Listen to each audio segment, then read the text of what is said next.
Hello, my name is Noelle. And I am Robbie, and this is Fresh Market. Woo! We are going to explore the store for ingredients to create Mangu. It's gonna be pretty exciting. Yes. Here's the door. Whoa. There it is. The sounds and smells of the store experience. How beautiful. Here we have some miniature apples. Oh. What's and the this? glorious fruit of monoculture. But who are these? What? Spotted! Hi! Hey guys, you're part of our group. We found some plantains. They're from Guatemala. Woo! We were gonna make some Mangú. It's from the Dominican Republic. And we're gonna go to my house and make it. Do you guys wanna come make it with us? Yeah. We'd love to! I want to make Mangu with you. Yes! Hey, Jacqueline, in addition to plantains, wouldn't it be nice to buy some onions as garnish? I think that would be a great idea, Noelle. But guys, we should weigh the options. Mangu is a breakfast food. We should probably have some bacon and eggs with it. Yes, my abuela always says Mangu goes great with bacon and eggs. Sounds good. I love my Fresh Farm organic eggs. They are not only healthy, but they are appetizing. So now we're gonna pick out our bacon. And usually I like healthy, fresh bacon, smoked bacon, regular bacon, right next to my friend the dog. But Molly, I think it's a pig. Right. So Jacqueline, what's the scoop? I'm gonna use my credit card and buy our food. Yes. And our friend Christian here is checking us out. Thanks, Christian. You're welcome. We were peeling back at our relationship, It's a layered one. and we realized that Jacqueline is allergic to onions. We decided not to buy onions, to be courteous. We're gonna demonstrate how to peel a plantain. It's very similar to peeling a banana. All right, here we go. So, you just want to take it from the top and kind of go like this. Hey, Jacqueline, did you know that plantains are originally from Africa? Really? They sure are. Wow. Isn't that exciting? That is so exciting. You can really feel the starch in them, you know? Yeah, very starchy. They smell pretty They sweet. they don't smell like bananas though. Mm-mm. There's definitely a difference. So, like Robbie said, plantains can be traced back to Africa and wow. the Congo. So during the slave trade, there were a lot of plantains. Yes, that makes sense. What are we up to now, folks?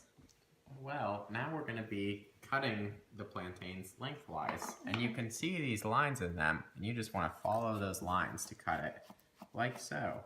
And you want to be careful about your hands. Molly, how's it going? It's going pretty good. It looks like you have a different technique than Robbie does. Yeah. Well, when it comes to plantains, there's many plans. So, as you can see, in the center of plantains are seeds. As you can see. As you can see. A lot of recipes say you can take them out to make it smoother, or you can leave them in. What do you guys suppose we should do? Should we take it out, make it smoother, or leave it in to give it more texture? Jacqueline, what do you think? I think we should add some texture to it. I agree. So we're gonna leave the seeds in, which is totally fine, totally normal. It'll taste the exact same. I concede to your plan. So now we're filling the pot with water. The recipe calls for us to fill the water just enough to cover the plantains and then an additional inch because, you know, when the water boils, it evaporates. We're going to do it with 2 pots to make the process go a little bit faster and more efficiently so we can all get involved. The recipe also calls for 1.5 teaspoons of salt to be placed into the boiling water. So here I am I'm a little salty that you're doing this without me. Are you now? Will you guys like to explain to the viewers at home what exactly is going on? We are evening out the salt into each pot. While we're waiting for the water to boil, we're going to go ahead and get started on the eggs. As you remember from earlier, Mangú is a breakfast food. So we're going to make breakfast. What an excellent idea! So the water is boiling, so we're gonna take some plantains and put them in the boiling water. So the second pot is boiling, so I'm gonna put these in. And Jacqueline, would you assist me? I would love to assist you. And while those girls are doing that, Oh! Ew, it feels like a slug!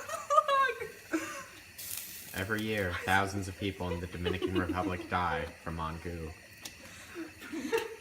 and while they're going ahead and doing that, I think I'm going to crack my egg. Alright. Those puppies are doing. Ooh, listen to the sound. Like that sizzle. Pop.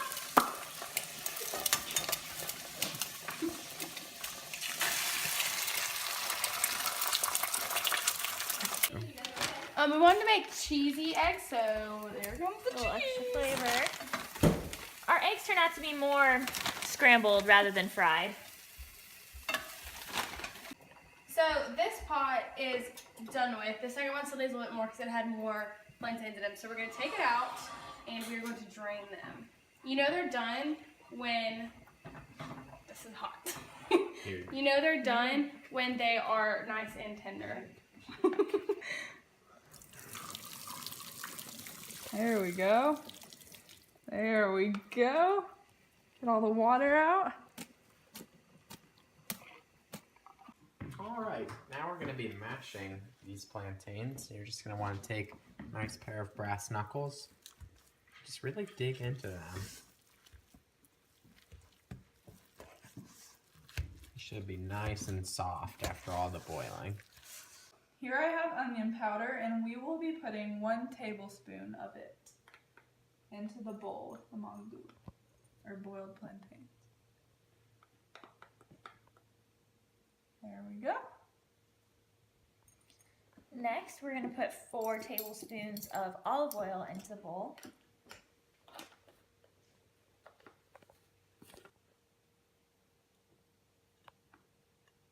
One. Dos. Tres. Cuatro. Muy bueno. And now I'm going to put 1 cup of room temperature water. And that way adding all this liquid, like the olive oil and the water, will make it smooth and creamy and not so tough. So now we're going to mash it. Mmm. Muy delicioso.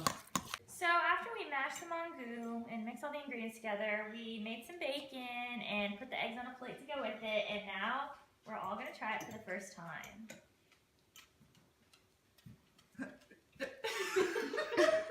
Yum. I think it's good. It's not my favorite thing in the world. I don't like the texture, but I like the flavor. I don't like either. I don't like the flavor. I think it's great. Robbie, what you doing? Oh, you know, I'm just reading about the history of the Dominican Republic, because after making Mangu, I'm really curious to know how it relates to their culture. Oh, well, funny story. Mangú got its name back in 1916 when American troops invaded the Dominican Republic. They were walking around rural villages looking for something to eat. The villagers were nice enough to provide them with this mashed plantains dish. Initially, the American soldiers thought that this dish looked kind of disgusting and weren't sure what to do about it. But as soon as they started eating, all the American troops started saying, "Man, this is good." The Dominicans, with a little English that they knew, picked up the terms man and good. Man good. And eventually that evolved into the word Mangu. And that's how we as Americans and Dominicans know this mashed plantain dish today. Oh, that explains how it got its name. I also learned that in 1980, specifically in the 1980s all the way going up to the 1990s, the Dominican Republic began to fall apart due to largely inflation. That caused many of them to migrate in large numbers to the United States. And today, many of them still eat Mangu in order to preserve their culture and have communion in a way that was familiar to them back home. And I think that's really important to them. Awesome. I really value the culture sharing.